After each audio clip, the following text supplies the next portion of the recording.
Welcome back to this video, friends. And in this video, we are going to talk about the final chapter of The Mayor of Casterbridge. So let's start with this line. Newson left 3 days after he was missing the sea and settled at Budmouth in a sea-facing cottage. देखिए जो न्यूसन है उसने शादी के बाद Casterbridge छोड़ दिया क्योंकि उसको सी की याद आ रही थी। वो आदमी ऐसा है, कैप्टन है, मर्चेंट वाला आदमी है, तो उसका ज्यादातर टाइम समंदर में गुजरता है, समंदर की यात्रा में गुजर जाता है। तो he could settle in Casterbridge. उसके पास इतना ज्यादा पैसा है कि वो सेटल हो सकता है कैस्टरब्रिज में अपनी बेटी के पास, बड़े मजे से फैमिली का मजा ले सकता है। बट ही चोज सी, पर वो सी को चूज करता है, पैशन और इनर कॉलिंग ओवर फैमिली। तो यहां पर एक कैरेक्टर हमको देखने को मिला। Now let's move forward. A few days later Mrs Farfrae यानी कि Elizabeth while walking through her house finds a dead goldfinch lying at the bottom of the cage it was in. She has no idea who has brought the gift for her, nor does the housekeeper remembers.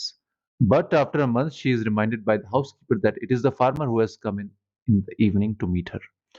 अच्छा, कुछ दिनों बाद जो हमारी Elizabeth है वो घर की मालकिन बन गई है, तो अपने पूरे घर को देख रही थी क्योंकि अब वो घर ही उसका ऑफिस है। उस घर की जो भी कुछ काम होगा, जो भी नया सामान आएगा, जो कुछ भी होगा, उसकी मालकिन एलिजाबेथ है। तो देख रही थी कि क्या-क्या है, क्या-क्या नहीं है। तब तक उसे एक बर्ड केज मिलती है, पिंजरा मिलता है, उसके चारों ओर अखबार चिपकाया होता है और अखबार खोलती है तो देखती है एक बर्ड मरी हुई है उसके अंदर, जो कि शायद भूख से मर गई होगी। और उस चीज़ का उसको बड़ा दुःख होता है। उसको पता नहीं होता कि बर्ड कहाँ से आई, मर गई। वो बहुत सेंसिटिव है तो उसके दिमाग में रहता है और फिर वो भूल जाती है। लेकिन 1 महीने बाद उसकी जो हाउसकीपर है उसको याद दिलाती कि अरे मैडम जी, मेरे को याद आ गया, ये जो आदमी आया था ना उस दिन आपसे मिलने, हाँ वही आदमी हेंचर्ड। अब एलिज़ाबेथ को बड़ा बड़ा बुरा लगता है कि माइकल हेंचर्ड माफ़ी माँगने के लिए आया था। ये जो बर्ड थी उसके लिए गिफ्ट थी और वो मर गई है, वो बर्ड। उसको बड़ा बुरा लगता है। अब वो माइकल हेंचर्ड को खोजने जाएगी। वो ह जब डोनाल्ड फारफ्रे शाम को घर वापस आएगा, तो डोनाल्ड फारफ्रे को बता देती है कि ये हुआ है और हमको खोजने जाना है। अब यहाँ पे एक ब्यूटीफुल लाइन है नॉवेल से जो मैं आपके साथ शेयर कर रहा हूँ।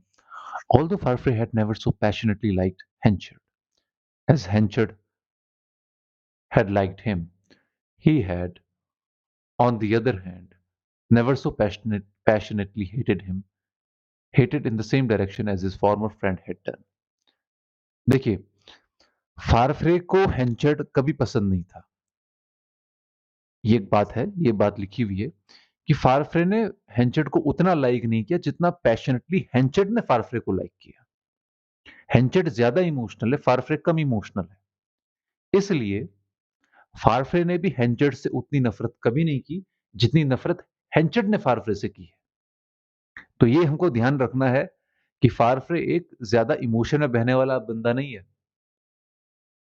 उसने हेंचर्ड ने उसकी जान लेने की कोशिश की, उसने ज्यादा दिन तक उसका बुरा नहीं माना।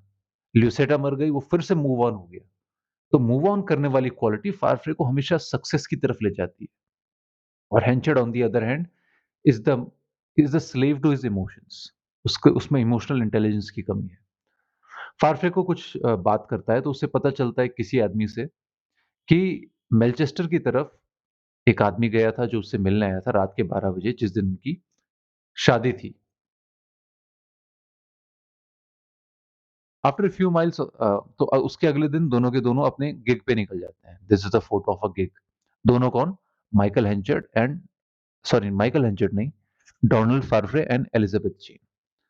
तो कुछ मील तक चलते हैं तो उनको किसी रोड मेंडर से पता चलता है कि जिस शक्ल के आदमी की आप बात कर रहे हो, जिन कपड़ों की आप बात कर रहे हो, उन्हीं कपड़ों के जैसे पहना हुआ आदमी यहाँ तक आया था, पैदल चलते हुए।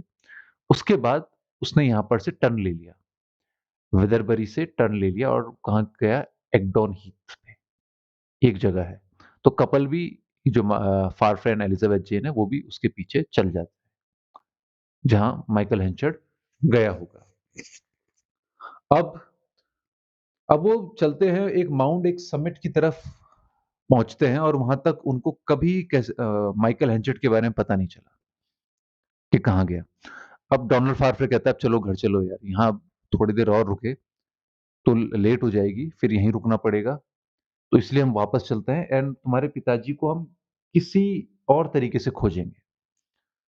तो ये जो एलिज़ाबेथ है वो भी कहती कि ठीक है, तुम सही कहते हो चलो।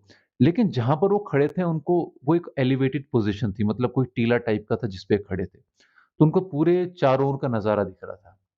तो उनको एक आदमी ऐसा दिखता है जो एबल विटल की तरह दिखता है। तो दोनों के दोनों उसको फ़ॉलो करते हैं, तो वो कहीं पेड़ों के अंदर एक कुटिया की तरफ जाता है, एक हट होती है एंड वहाँ वो जाकर के नॉक करते हैं। एबल विटल पहले अंदर चला गया होता है, वो उनको पता नहीं है कि कौन है, पर उनको लगता है कि एबल विटल है। देन ही टेल्स अब एबल विटल दरवाज़ा खोलता है, उनको देख कर के चौंक जाता है। वो बताता है कि यहाँ हेंचर्ड रहता था, वो कुछ देर पहले ही मर चुका है, आधे घंटे पहले और उसके पास से एक पेपर मिला हुआ है और उस पेपर में क्या लिखा हुआ है? माइकल हेंचर्ड की विल है।